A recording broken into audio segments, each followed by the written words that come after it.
오늘은 이제 또 새로 오신 분이 계시고 해가지고 또 제가 상담을 하고 있는데 보니까 가방에 꺼내는데 보니까 두유에다가 삼립 호빵인가 그거를 잔뜩 꺼내시더라고요. 그래서 나중에 알고 보니까 이분이 그걸 즐겨 드신다는 말씀을 들었습니다. 그래서 가장 기본적인 먹는 것부터 좀 다시금 교육해야 되겠다 하는 생각이 들어가지고 또 들으신 분은 여러 번 들으셨지만 다시 한번 해보겠습니다.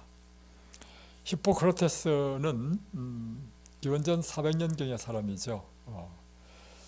굉장히 유명한 이 의학의 선구자라고 하는 사람들입니다. 근데 이분이 이렇게 이야기했습니다. 음식으로 못 고치는 병, 약으로도 못 고친다. 그러니까 여러분이 약 먹는 것보다 더 중요한 게 무엇이냐면 음식을 잘 먹는 것이 더 중요합니다. 그리고 또 히포크라테스가 이런 말을 했습니다. 병이 있을 때 함부로 먹는 것은 병을 먹여 살리는 것이다. 특별히 여러분이 건강할 때는 뭐 이것저것 먹어도 별 탈이 없을 수 있는데 병이 나게 되면 여러분 식사를 굉장히 이제는 지혜롭게 절제하며 하셔야 됩니다. 그때부터는 잘못 먹으면요, 이 잘못 먹은 음식이 오히려 여러분의 병을 더 키운다는 것입니다. 그리고 이 페니실린을 발명한 루이 파스테르라는 사람은 이렇게 이야기했습니다. 우리는 우리가 먹는 음식으로 이루어진다. 여러분은요, 여러분이 먹는 음식으로 이루어집니다. 이 진짜 맞는 말씀입니다. 제가 관찰해 보거든요. 살이 찌고 뚱뚱한 사람과 저처럼 이렇게 야인 사람의 제가 관찰해 보니까 이 차이가 확 있어요. 뭐냐면 특별히 살이 잘 찌는 사람은요, 소화 흡수가 잘 되는 사람입니다. 그래서 음식을 먹으면 소화를 잘 시키고 흡수가 잘 되니까 살이 되고 피가 되죠. 그런데 저처럼 마른 사람은 소화 흡수가 그렇게 잘 되는 사람은 아닌 것 같아요. 그리고 또 한 가지는 살이 찌는 사람은요, 쌓이는 체질입니다.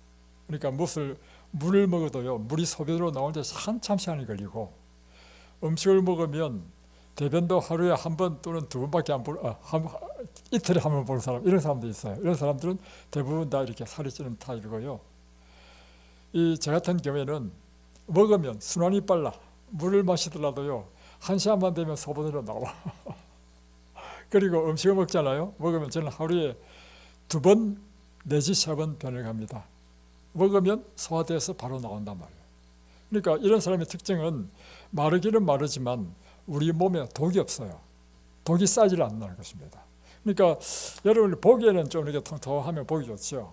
그런데 이런 사람들의 대부분이 쌓이는 체질이고 그 쌓이는 대부분은 독일 수가 있습니다. 또 이런 분은 또 식사를 많이 해요. 그래서 우리 몸에 필요한 양 에너지 이상의 음식물은요, 여러분의 몸에 쓰레기로 독으로 쌓이게 됩니다. 또 한 가지는 이렇습니다. 제가 관찰해 보니까 살이 찌고 통통한 사람의 특징은요, 이 단백질, 지방류의 음식을 좋아합니다.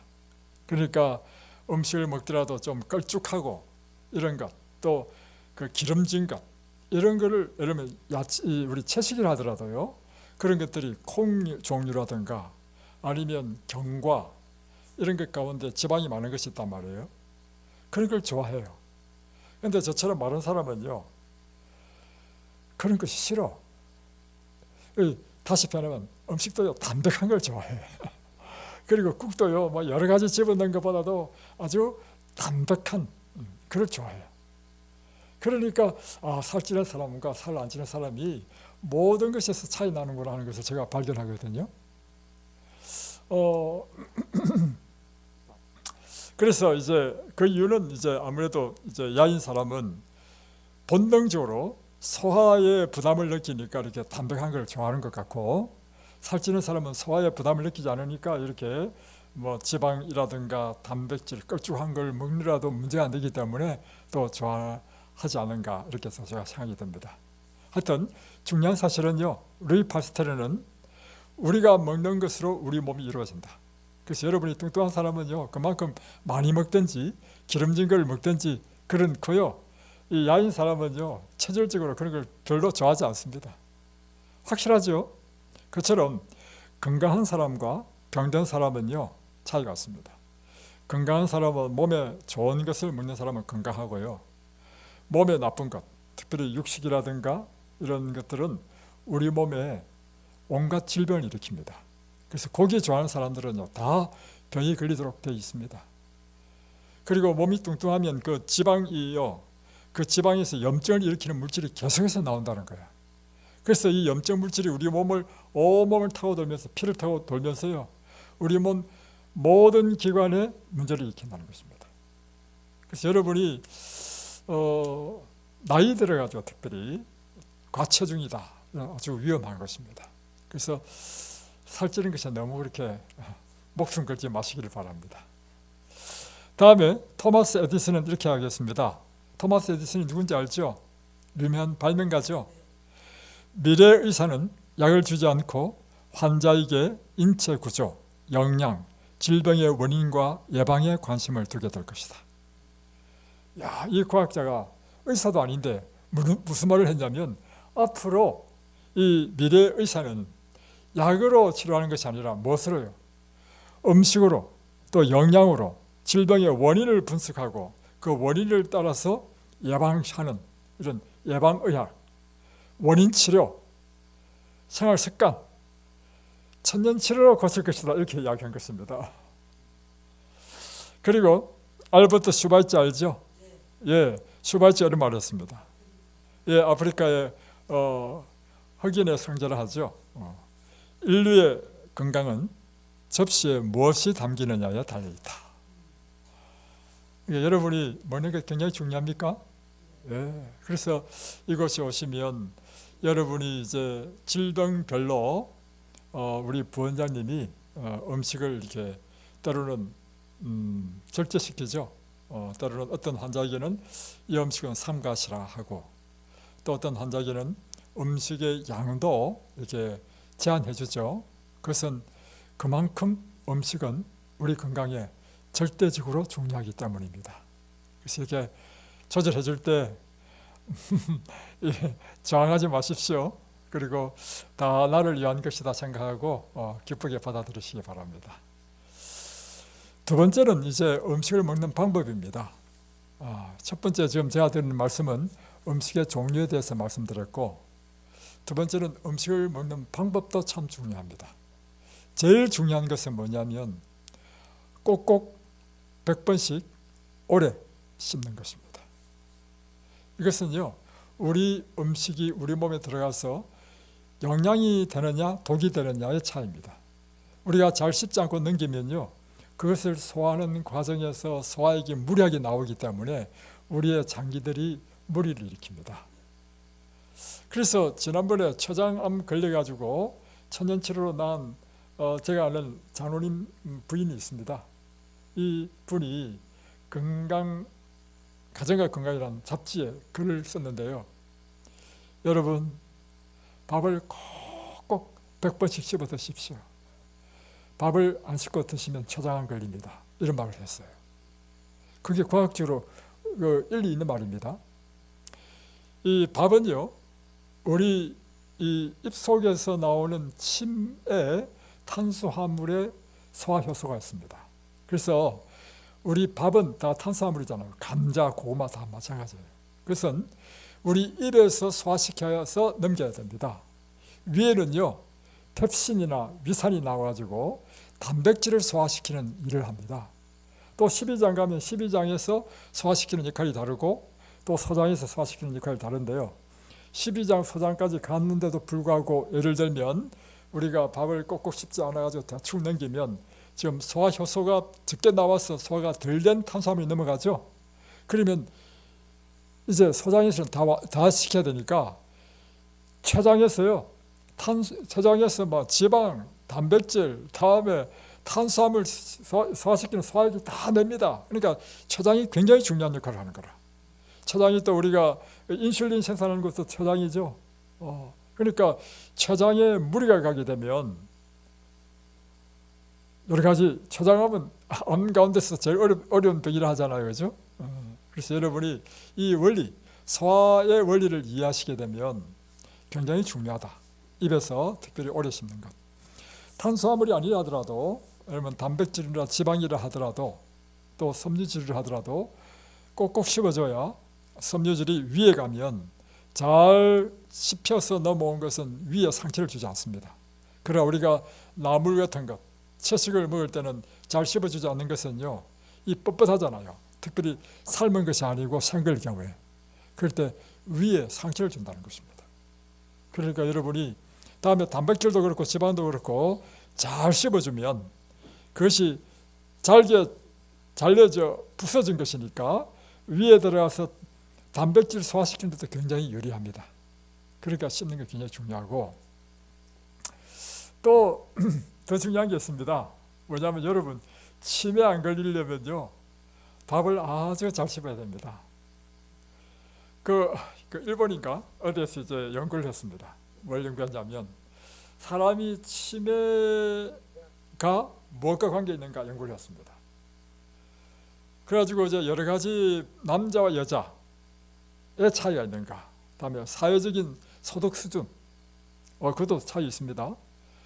다음에 이제 학력도 차이 있습니다. 여러 가지 요소를 쭉 분석했는데요, 가장 결정적인 차이를 발견했습니다. 그것은요, 어금니가 없는 사람은 치매가 빨리 온다는 것입니다. 왜 그런가? 이게 음식 씹으면서요, 씹는 것이 이 뇌의 해마에 자극을 줘가지고 해마의 발달을 일으킨다는 것입니다. 그래서 해마가 잘 발달되기 때문에 치매가 일어나지 않는다는 것입니다. 그런데 어금니가 없을 경우에는 못 씹잖아요. 그러니까 우물우물해서 넘기잖아요. 이런 사람은 뇌 해마의 숫자가 줄어든다는 것입니다. 또 하나는 인지 능력. 실험을 한 거 보니까 인지 능력, 스트레스에 대한 반응. 그러니까 쥐를 가지고 실험을 했는데요, 한 쥐는 똑같은 조건 하에서 한 쥐는, 그러니까 스트레스 팍 주는 조건을 만들었어요. 24시간 불빛을 쬐어가지고 막 스트레스 받도록 하고, 다음에 하여튼 여러 가지 스트레스 받는 환경을 만들고, 한 가지 조건은 뭐냐면, 한 A 그룹은 쥐들은 씹는 걸 좋아하잖아요. 그러니까 씹을 수 있는 나뭇가지를 던져줬고, B 그룹은 씹을 수 있는 걸 하나도 주지 않았어. 그랬더니 똑같은 스트레스 받는 환경 가운데서요, 잘 씹는 걸 주는요, 씹으면서 스트레스 해결돼 가지고 스트레스 호르몬 수치가 뚝 떨어져. 여러분이 정서적으로 이 많이 씹는 게 굉장히 중요한 것이고, 그래서 우울증에 대한 통계를 보니까요, 우울증 환자도요, 이 음식을 많이 씹는 사람은 우울증이 적다는 것입니다. 굉장히 중요하죠. 다음에 두 번째는 뭐가 중요하냐면, 여러분이 규칙적으로 식사하는 것이 굉장히 중요하다는 것입니다.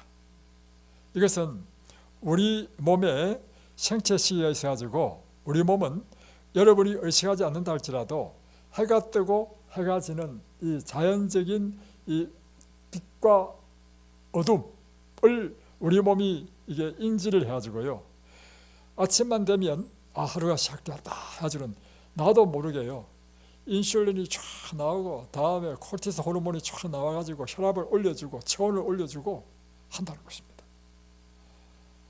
그런데 해가 싹 지잖아요. 해가 싹 지면 밤이 되었구나, 이제 쉬어야 되겠다.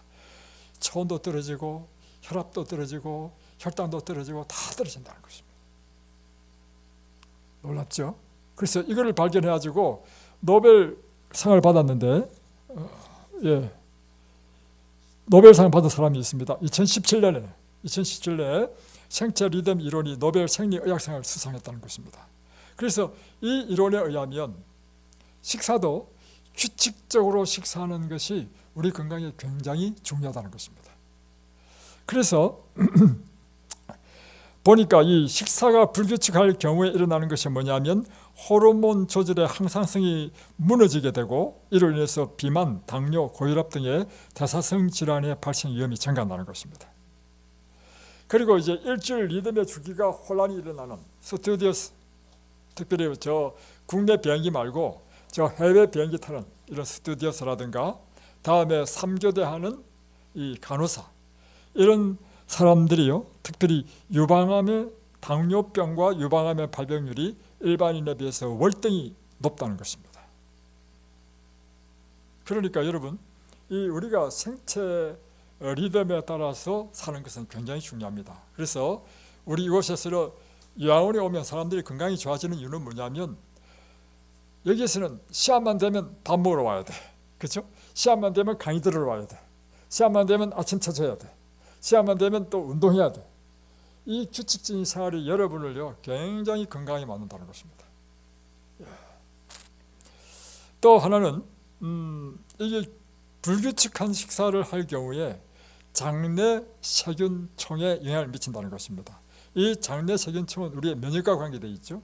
그래서 규칙적인 이 식사, 규칙적인 생활은요 우리 장내 세균을 굉장히 유익한 균으로 만들어서 우리 면역을 높여주고 특별히 뇌와 이 장은 연결되어 있다 했죠. 그래서 뇌에도 굉장히 좋은 영향을 준다는 것입니다. 오늘 건강 강의는 이 정도로 하고요. 바로 성경 강의로 들어가겠습니다. 오늘은 시편 139편을 강의하겠습니다.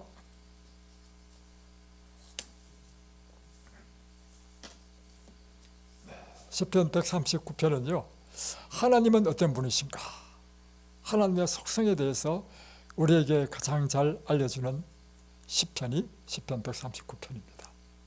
그리고 이 하나님의 속성을 갖고 계신 하나님이 우리를 위해서 무엇을 하시는가 하는 것을 우리에게 가장 감동적으로 보여주는 것이 시편 139편입니다. 그래서 139편은 네 문단으로 나눌 수 있는데 첫 번째 그러니까 6절씩 이렇게 딱딱 내연으로 나눌 수 있습니다. 1절부터 6절까지는 우리의 모든 것을 아시는 전지하신 하나님의 모습을 보여주고 있고 7절로부터 12절은 그분은 우리가 어디 있든지 그분이 함께 하시는 편재성, 무소부재하신 분 그분은 하나님으로 보여주고 있고 세 번째는 그분은 우리 인체의 모든 장부를 신비막측하게 만드신 창조주 하나님으로 우리에게 보여주고 있는 것입니다. 그리고 네 번째 연인 19절부터 24절까지는 특별히 이제 시인이 그러므로 하나님 앞에 그가 소원하는 것 그것은 맨 끝에 보면 23절 24절 있는데 하나님이여 나를 살피사 내 마음을 아시며 나를 시험하사 내 뜻을 아옵소서. 내게 무슨 악한 행위가 있나 보시고 나를 영원한 길로 인도하소서 하는 시인의 소원을 기록한 것이 바로 마지막 결론으로 나옵니다. 자, 이 전체적인 내용의 아웃라인을 여러분이 이제 아신 다음에 이 시편 139편은 다윗이 썼습니다. 먼저 1절부터 보겠습니다. 여호와여 주께서 나를 살펴보셨으므로 나를 아시나이다. 자, 주님께서는 나를 살펴보시고 나를 아시는 분이라 했습니다. 어떻게 아시는가? 2절 주께서 내가 앉고 일어섬을 아시고 멀리서도 나의 생각을 밝히 아시오며 나의 모든 길과 내가 눕는 것을 살펴보셨으므로 나의 모든 행위를 익히 아시오니 여호와여 내 혀의 말을 알지 못하시는 것이 하나도 없으시니이다. 그러니까 하나님께서는 우리의 모든 것을 아시는 분이시다. 그분은 우리의 앉고 일어섬을 아시고 또한 우리의 가는 길과 눕는 것을 살펴보시는 분, 우리의 모든 행위를 다 하시는 분이시다. 그뿐만 아니라 그분은 우리가 입으로 말하는 이 혀의 말도 다 들으시는 분이시다. 더 기가 막힌 것은 그분은 우리 생각까지도 내가 무슨 생각하는지 우리 생각까지도 밝히 하시는 분이 하나님이시다 하는 것입니다. 여러분, 하나님은 여러분의 형편과 처지를 다 아십니다. 그리고 여러분이 지금 마음에 갖고 있는 간절한 소원이 무엇인지도 다 아십니다. 여러분이 하나님께 기도할 때 여러분이 아무리 골방에서 기도한다 할지라도 심지어 이 기도를 입으로 소리 내지 않고 속으로 기도한다 할지라도 여러분이 하나님께 드리는 기도를 들으시는 분이 하나님이십니다. 그리고 우리의 처지와 형편을 아시고 또한 우리를 사랑하시는 분이 하나님이신 것입니다. 그래서 그분은 우리 생각하지도 하신다. 이것은 제게 어떤 의미로 와닿느냐 하면 이런 의미로 와닿습니다. 제가 직접적으로 경험하는 것인데 이제 하나님을 섬기고 믿고 섬기고 이렇게 늘 그분의 말씀을 읽고 기도하고 살다 보니까요, 어떤 의식이 있느냐 하면 내가 하나님 앞에 연락되어 있다는 사실을 인식하게 되는 것입니다. 다시 표현하면 내가 하는 모든 행동을 주님께서 보신다는 그런 의식이 내 머릿속에 있어. 그리고 내가 말하는 것까지도 하나님께서 들으신다는 것이 나는 내 생각 속에 이렇게 의식이 돼. 그렇죠? 그뿐만 아니라 심지어요, 제가 생각하는 것까지도요, 하나님께서 내 생각까지 하신다는 그런 의식을 갖고 있어요. 그러니까 저는 생각하다가 이 생각이 잘못된 생각이면요, 얼른 고칩니다. 왜냐하면 하나님께서 내 생각까지도 아시는 분이시기 때문에. 최근에 제가 경험한 것인데요, 이것이 이든밸리에 있다 보니까 좀 좋은 점도 있고 나쁜 점도 있습니다. 무엇인가 하면 이제 사실 저는 개인적으로 그렇습니다. 저 자신을 저는 선교사로 생각합니다. 그래서 선교사란 그 미셔너리잖아요. 이것은 미사일처럼, 미사일은 항상만 120km, 200km 멀리까지 쫙 가지고 꽝 튀잖아요. 선교사란 뭐냐? 자기 고국과 고향을 떠나가지고 멀리 가지고 오지에 떨어져가지고 그곳에서 작전을 수행하는 사람이 선교사입니다. 제가 선교사라는 의미는 그런 뜻이란 말이에요. 그러다 보니까 이 선교사의 문제점은 뭔가? 친구가 없어. 외로워. 개척해야 돼. 물론 이것이 저한테는 습관이 되어 있지만 때로는 그런 마음이 딱 든단 말이에요. 그럴 때 제 생각 속에 어떤 마음이 들었냐면 하나님께서 이 내 생각을 보시는데 하면서 제가 요즘 저녁마다 기도를 한단 말이에요. 말씀을 보고 기도를 하면서 제 마음에 일어난 놀라운 변화가 있었습니다. 뭐냐면 정신이 얼마나, 생각이 얼마나 강해지는지, 모든 그런 생각이 막 산산조각 나버리는 거라. 그리고 뭐랄까, 의욕이 충만해지고, 여러분 기도해 보십시오. 의욕이 충만해지고 막 힘이 나고 속에서부터 막 이 열정이 다시 솟아나는 거라. 그래서 이처럼 우리가 하나님과 오랜 이런 관계를 맺게 되면 일어나는 일이 뭐냐면 내 모든 삶이 하나님 앞에 좀 연락되는 그런 삶을 산다는 것, 그것이 내가 의식된다는 거예요. 그래서 저는 말도 함부로 못합니다. 왜냐하면 하나님께서 내 하는 말을 듣는다고 생각하니까 말도 함부로 나는 못해요. 행동도 함부로 못해요. 심지어 뭐까지도요? 생각까지도. 두 번째 의미는 이것입니다. 이것이 우리가 때로는 곤란과 어려움에 처했을 때, 그래서 이 곤란과 어려움으로부터 고통을 당하는 경우가 있잖아요. 그리고 구원을 바라면서 하나님께 간절히 기도할 때가 있잖아요. 그런데 그럴 때 하나님께서 그냥 당장 응답해 주면 얼마나 속이 시원하고 좋겠습니까? 그런데 그렇게 기도한다 해서 하나님이 속 시원하게 당장 기도 응답해 줍니까? 아니죠. 그러니까 이 고통은 길어지고 기다림의 인내는 점점 더 길어지고 이러면서 우리 마음에는 욥처럼 끊임없이 갈등이 생기는 거야.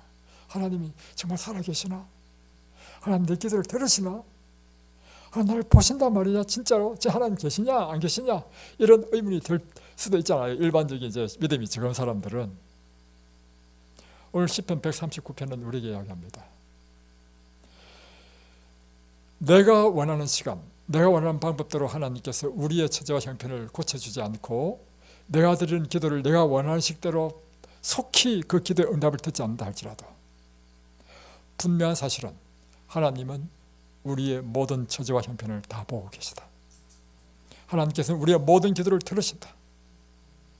그리고 하나님께서는 우리의 생각까지도 아신다. 그러면 왜 하나님께서 우리의 기도를 응답하시지 않고 이렇게 지연시키는가?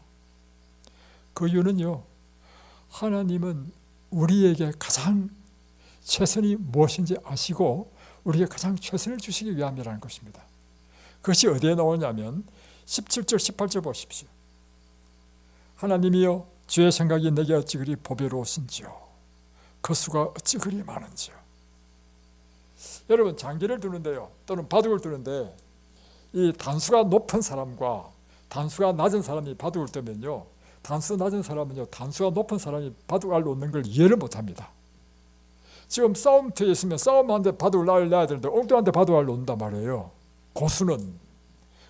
그러면 이 단수가 낮은 사람은 그 이해 안 되죠. 마찬가지로 우리는 지금 인생에 있어서 우리 앞밖에 보지 못하는 단수가 낮은 사람이야. 하나님은요, 단수가 높으신 분이야. 우리의 미래를 다 아시는 분이셔. 그래서 우리에게 가장 좋은 것이 무엇인지 알기 때문에 때로는 하나님께서 하시는 것이 우리에게 이해가 안 돼.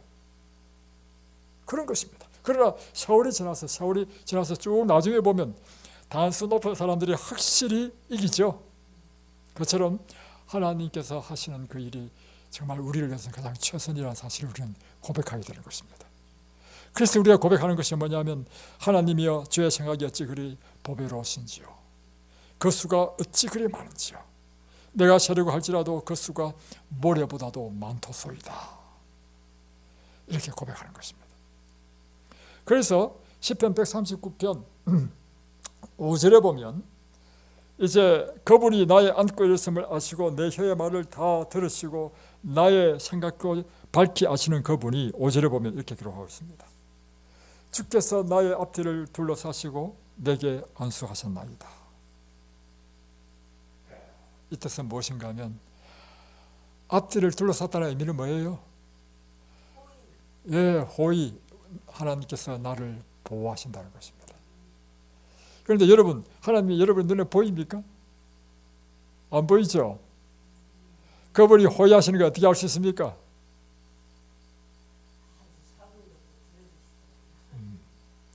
그래서 여러분, 우리가 하나님의 말씀을 믿음으로 받아들일 때 우리들은 보이지 않지만 믿음의 눈은 무엇을 보느냐면 그렇지, 하나님이 천천만만의 천사로 나를 지금 호위하고 계시다.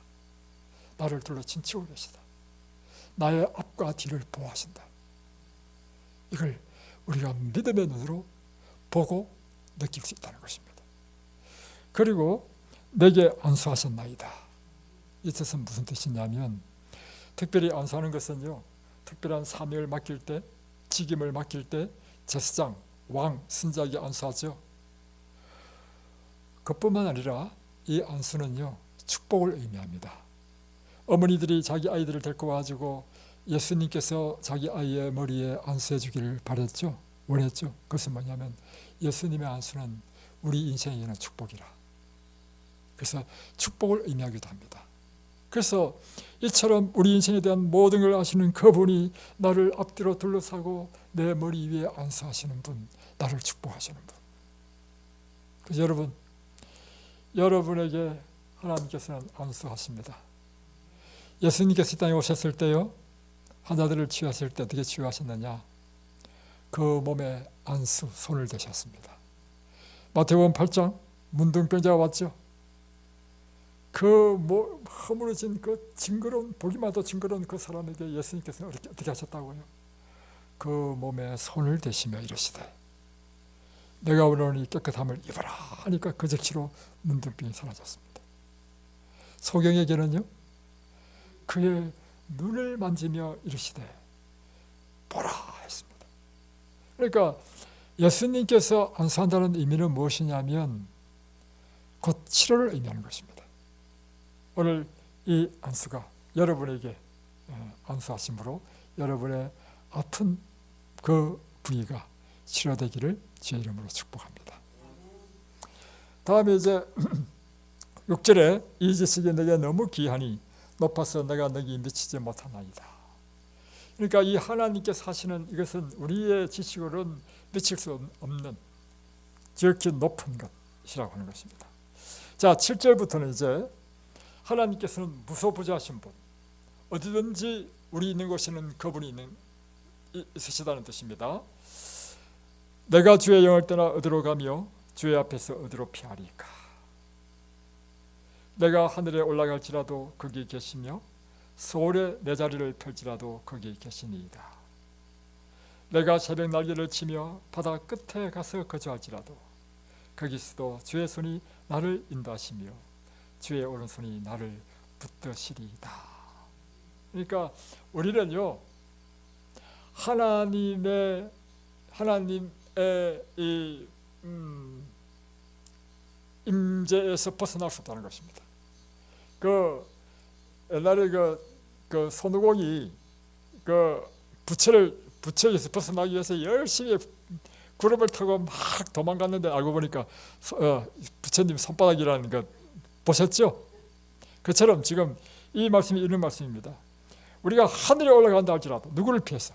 하나님 피해서 하늘에 올라간다 할지라도 거기 계시고, 안 되겠다, 이번에는 땅으로 꺼져야겠다, 땅속 깊은 데 가니까 그곳에서 하나님 계시고, 안 되겠다, 이제는 어디 바다 끝까지 새벽 날개를 치면, 뜻은 뭐냐면 아침에 해가 뜨면 빛이 쫙 비치잖아요. 빛은 가장 빠른 속도로 1초에 30만 킬로미터를 달리죠. 그런 빠른 속도로 바다 끝까지 도망간다 할지라도, 아이고 거기도 하나님 계시네. 하나님을 벗어날 수 없다는 것입니다. 이것이 누구한테 일어났냐면 요나에서 일어난 거 아니겠습니까? 요나서 읽어보면 요나가 하나님께서 명령하죠. 요나야, 너 북쪽에 있는 저 니느웨 가지고 아수르 사람에게 심판의 기별을 전가라. 그 사람들 너무 악해가지고 내가 심판할 수밖에 없다. 그러니 네가 기별을 전해서 회개해서 다 심판받지 말고 구원 얻도록 해라 했단 말이에요. 근데 요나는 그게 싫었어. 왜냐하면 아시라 사람이 얼마나 악한지 자기는 아시라가 멸망했으면 좋겠어. 심판받았으면 좋겠어. 그러니까 자기가 기별만 안 전하면 멸망할 거야. 그래서 반대쪽으로, 저 서쪽으로 가는 배를 타고, 옆바에 가서 배를 타고 막 간 거야. 갔더니 막 풍랑이 일어나가지고 풍랑을 만나가지고 바다에 빠지고, 바다에 빠지라 큰 고래가 또 삼켜가지고 고래 속에서 3일 동안 고생하고. 이게 뭡니까? 너 아무리 피해도 하나님 손에서 벗어날 수 없다는 것입니다. 결국에는 요나가 하나님께 굴복하죠. 그래서 다시금 이제 하나님께서 지시하신 그 니느웨 성에 가서 기도를 선포합니다. 여러분도 마찬가지입니다. 여러분, 하나님을 벗어나기 위하여 애쓰지 마십시오. 벗어날 수 없습니다. 우리 인생은 다 하나님의 손 안에 있습니다. 그분의 계획 안에 있습니다. 그렇다면 어떤 인생이 더 행복한 인생이겠습니까? 하나님께 자신을 진짜로 맡기십시오. 그분의 보호에 여러분 자신을 드리십시오. 그러면 하나님께서는 여러분을 보호하시고 여러분의 인생의 길을 선한 길로 인도하실 줄로 믿습니다. 13절부터는 이제 하나님께서 인간을 창조하신 이야기를 기록하고 있습니다. 주께서 내 내장을 지으시며 나의 모태에서 나를 만드셨나이다. 내가 주께 감사함은 나를 지으심이 심히 기묘하심이라. 주께서 하시는 일이 기함을 내 영혼이 잘 아나이다. 이번에는 또 이 다윗이 무엇을 봤냐면, 첫 번째는 하나님께서는 내 모든 걸 아시고, 두 번째는 내가 어딜 가더라도 하나님께서 항상 계시고, 세 번째는 내 자신을 바라보니까 내 자신 속에 하나님의 놀라운 하나님의 이 내 장부, 내 속기관들을 창조하신 걸 보니까 하나님의 이 능력이 너무 놀라운 걸 다시 발견하는 것입니다. 그래서 이게 보니까 내 내장을 지었었는데 그 지으심이 심히 기묘하십니다. 이렇게 된 것입니다. 자, 그래서 우리 인간을 지으신 우리 신체 신비에 대해서 한번 좀 조사를 해봤습니다. 우리 몸 가운데 뇌가 있습니다. 뇌 무게는 약 1.4kg입니다. 1.4kg 해봐야 굉장히 가볍죠. 그런데 이것은 우리 몸의 슈퍼컴퓨터 역할을 합니다.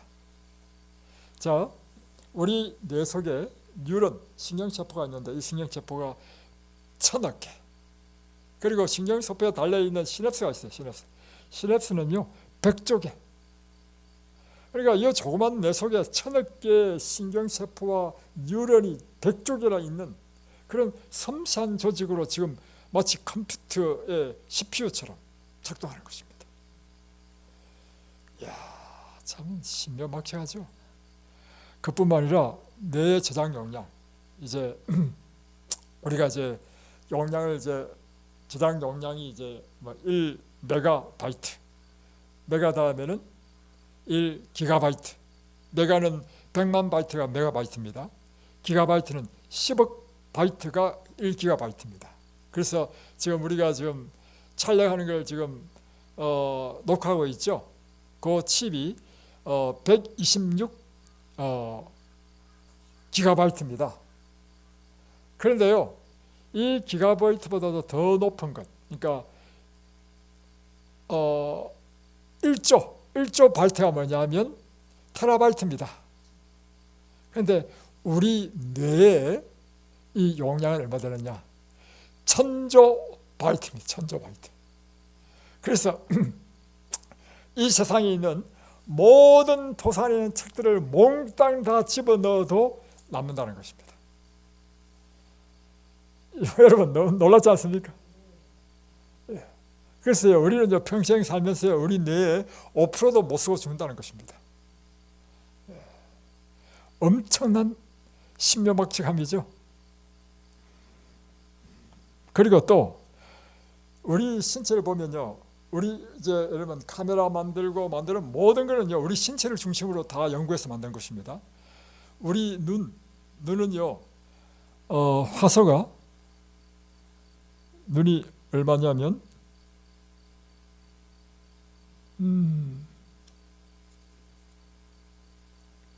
예.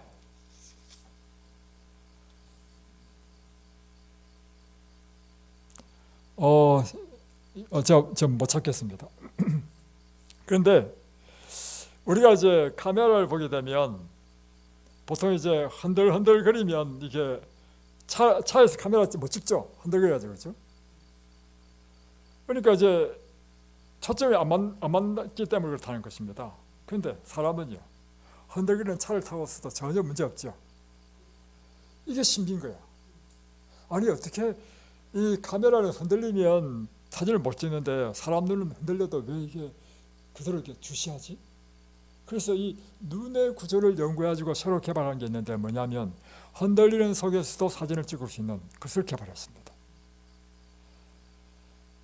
그리고 심장에 대한 것인데요, 심장은 중만한 크기지만 하루에 10만 번을 뛰고 평생 25억 번 이상 뛴다는 것입니다. 그러니까 평생 뛰는 기계. 와, 대단한 기계죠. 우리 몸의 혈관은요 얼마냐면 10만 킬로미터, 모세관 다 포함하면 10만 킬로인데 이 10만 킬로는요 지구 2바퀴 반을 돈다는 것입니다. 우리 한 몸에 무엇이요? 혈관이요 이 지구를 2바퀴 반을 돈다 하니까 이 얼마나 놀라운 신비입니까? 그리고 우리 세포 속에 있는 이 유전자는요 염색체인데, 우리가 이제 우리 몸이 60조개의 세포로 되어 있습니다. 60조개. 근데 세포 하나의 크기가 너무 작기 때문에 우리 눈으로는 볼 수 없습니다. 그래서 현미경으로 봐야 볼 수 있단 말이에요. 그런데 이 세포 안에 있는 것이 세포핵이에요. 세포핵 안에 있는 것이 뭐냐면 염색체입니다. 근데 이 세포핵 안에 염색체가 몇 개냐면 이 23살이니까 46개 염색체가 있는 거예요. 염색체라는 게 뭐냐면 색깔이 있는 그 실이란 뜻이죠. 실. 이 실 속에 뭐가 들어있냐면 모든 정보가 다 들어있어. 20만 개 정보가 들어있네. 20만 개. 근데 이거를요 쫙 풀어가지고, 그러니까 세포 한 개 속에 46개 염색체가 있고, 염색체, 우리 몸 전체 염색체를 다 연결하면 길이가 얼마냐면 태양까지 갔다 왔다 해도 남는다는 것입니다. 놀랐죠? 이야. 그러니까 태양까지의 길이 갔다 왔다를 한 수천 번 할 수 있는 길이가 된다는 것입니다. 그러니까 참 하나님께서 우리 몸을 어떻게 만들었습니까? 신묘막차게 만들었다는 것입니다. 여러 가지 있지만 그래서 하나님께서 이제 이 시편 139편 17절에는 이렇게 기록하고 있습니다. 하나님이여 주의 생각이 어찌 내게 이리 보배로우신지요. 그 수가 어찌 그리 많은지요. 내가 세려고 할지라도 그 수가 모래보다 많도소이다. 내가 깰 때에도 여전히 주와 함께 있나이다. 그러니까 하나님께서 이처럼 우리 인체를 이렇게 심하게 만드신 이것을 보게 되면 우리는 무엇을 볼 수 있냐면, 우리 인간 인체를 이렇게 정교하고 놀랍게 신묘하게 설계를 하셨다면 그분은 우리 인생에 대한 계획도 그처럼 하나님께서는 각자 인생에 대하여 놀라운 계획을 하시고 설계를 하신다는 것입니다. 제가 이제 재미있는 이야기를 들었는데요. 고한실 박사님이라는 분이 계시는데, 이 고한실 박사님은 이제 한국 사람으로서 미국에서 이제 변호사를 하셨고 또 대통령 고문의 변호사 일을 하신 분입니다. 지금은 돌아가셨지만 아주 유명한 분입니다. 그런데 이제 어느 날 대학 교수가, 미국 대학 교수입니다. 이제 고한실 박사님에게 이제 이분이 변호사도 하니까 일을 맡기러 왔습니다. 내가 사실 운전을 하다가 교통법규를 어겨가지고 보통 교통법칙금이 나오는데 이 교통범칙금을 제때 못 내가지고 나중에는 운전면허가 취소됐습니다. 운전면허가 딱 취소되니까 그때부터 운전을 못하니까 이거 완전히 좀 큰일 날 일입니다. 그러니까 이걸 좀 어떻게 해결해 달라고 온 것입니다. 근데 고한실 박사가 가만히 보니까 방법이 없어. 그러니까 이제 일단 맡고 나서 야, 이거 어떻게 해야 되지? 하면서 이제 그 재판하는 판사를 이제 점심 약속을 해가지고 점심을 같이 먹게 되었습니다. 그래서 사실 내가 이만한 일을 내가 지금 수임을 받았는데 내가 생각해보니까 도저히 방법이 없는 것 같은데 우리 판사님은 어떤 좋은 방법이 있는지 좀 알리고 좀 전화를 이제 이렇게 식사를 이제 이렇게 만나게 됐다고 이야기했어요. 근데 이분이요 식사만 하고 아무 말도 안 해.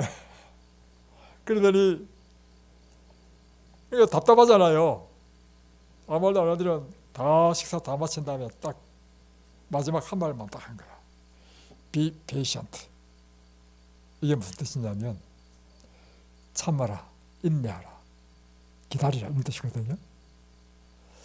Be patient. 이게 무슨 뜻인가? 고한실 박사가 이해를 잘 못했어. 무슨 뜻인지. 뭐 속시원하게 대답해 주는 것도 아니고 막 Be patient 하고 가버렸어. 이걸 드디어 재판날이 다가왔습니다.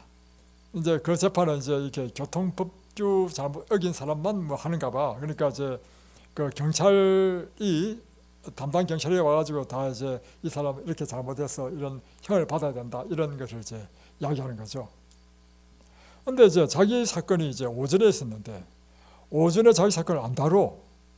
그리고는 또 연기시키고 하더니만 또 점심 지난 다음에 오후에도 계속 연기시키는 거라. 그러다만 맨 끝에 가니까요. 이제 경찰관들이 이제 너무 지치니까 이제 시간 너무 지나니까 다 가버렸어. 다 가버린 상태에서 이제 자기 재판을 딱 하면서 경찰관 없습니까? 그러니까 경찰관 없잖아요. 그러니까 변론할 사람이 없으니까 변호사가 요청한 대로 이게 됐다는 겁니다. 그래서 비로소 뭘 깨달았냐면 be patient라는 뜻이 뭐지. 그러니까 판사는 뭘 아느냐면 시간을 계속 끌면 경찰들이 다 떠날 걸 알은 거야. 근데 누구는 몰랐어요? 고한실 박사님은 몰랐죠. 그러니까 be patient가 무슨 뜻인지 모르고 앉아있었는데 나중에 결론적으로 뭘 깨달았습니까? 판사가 왜 be patient라는 말을 했는지를 알게 된 것처럼 하나님이 여러분에게 지금 대화하는 것도 마찬가지입니다. 여러분 지금 갑갑하죠? 내 문제 빨리 해결해 주면 좋겠죠? 그런데 하나님께서 하시는 말씀은 참고 기다리라. 속 터지죠? 그러나 시간이 지나면 비로소 하나님의 우리를 향한 나오잖아요. 어찌 그리 보배로우신지요. 그 수가 어찌 많은지요. 하나님의 것을 우리가 알 수 있을 것이라 생각이 듭니다. 제가 이제 그 교회 전함을 읽는데 이런 글이 있었습니다. 천국에 가면 그래서 그랬구나 하는 기사가 있었어요. 그걸 쭉 읽어보니까 이런 이야기였습니다. 이 땅에서 우리가 경험하는 일들 가운데 도저히 이해되지 않았던 사건들, 왜 하나님께서는 그때 이런 고통과 어려움을 나한테 주셨는가? 왜 그때 하나님께서는 내 사랑하는 아내를 잃게 했는가? 왜 그때 그 간절한 기도를 하나님께서 들어주지 않으셨는가 하는 그런 의문들이 우리가 인생을 살면서 많다는 것입니다. 그리고 이 땅에서 살 때 그 의문을 해결하지 못하고 죽었단 말이에요. 그래서 나중에 예수님께서 재림하실 때 부활해서 다 하늘에 딱 가보니까 하늘에서 비로소 깨달은 게 뭐냐면 그래서 그랬구나. 그것에서 비로소 뭘 깨달았냐면 하나님의 우리를 향한 그 생각이 얼마나 보배로운지, 그때 이해 안 됐던 것이 알고 보니까 나에게 축복이 되었구나. 여러분, 하나님께서 우리에게 주실 수 있는 최고의 축복이 뭡니까? 그것부터 여러분 분명히 해야 돼요. 하나님께서 우리에게 주시고자 하시는 최고의 축복은요, 여러분이 생각하는 것과 다릅니다. 여러분이 생각하는 것은 이 땅에서야 지금 내가 당장 어려움을 해결하는 거잖아요. 하나님께서는요, 이 땅에 것이 희생된다 할지라도 여러분에게 더 큰 축복은요, 영생을 얻고 천국 가는 것입니다. 그래서 그때 그 어려움이 있었기 때문에 내가 이든벨리에 왔지. 그때 그 어려움 때문에 내가 이든벨리에 설교를 듣다 보니까 하나님이 계신 걸 알았지. 근데 하나님 믿게 됐다. 그래서 내가 천국에 왔다. 그럴 때 비로소 이를 고백하는 것이 뭐냐면 나를 위한 하나님의 그 생각이 얼마나 보배로운지, 나를 위한 하나님의 그 생각은 수를 헤아릴 수 없는데 바다의 모래같이 많았구나. 그러면서 이 시인이 이걸 깨달을 때 이제는 이렇게 고백하게 되는 것입니다. 그렇다면 내가 이 땅에 살 때 어떻게 살아야 되는가? 23절 하나님이여 나를 살피사 내 마음을 아시며 나를 시험하사 내 뜻을 아옵소서. 내게 무슨 악한 행위를 있나 보시고 나를 영원한 길로 인도하소서. 다시 변하면 그렇다면 하나님께서 나를 모든 것을 보시고 아시고 또 내가 어디 가든지 그분은 나와 함께 계시고, 그리고 그분은 오장육부를 그렇게 신묘막차게 지은 것처럼 내 인생의 섭리도 그렇게 신묘막차게 운행하시고 계획하신 그분이시라고 한다면 내가 사는 날 동안 언제나 주님 앞에 연락되는 인생으로 하나님 앞에 정말 정직한 신실한 삶을 살아야 되겠다. 이것이 그의 마지막 고백인 것입니다. 여러분들 그렇게 사시겠습니까? 기도하겠습니다.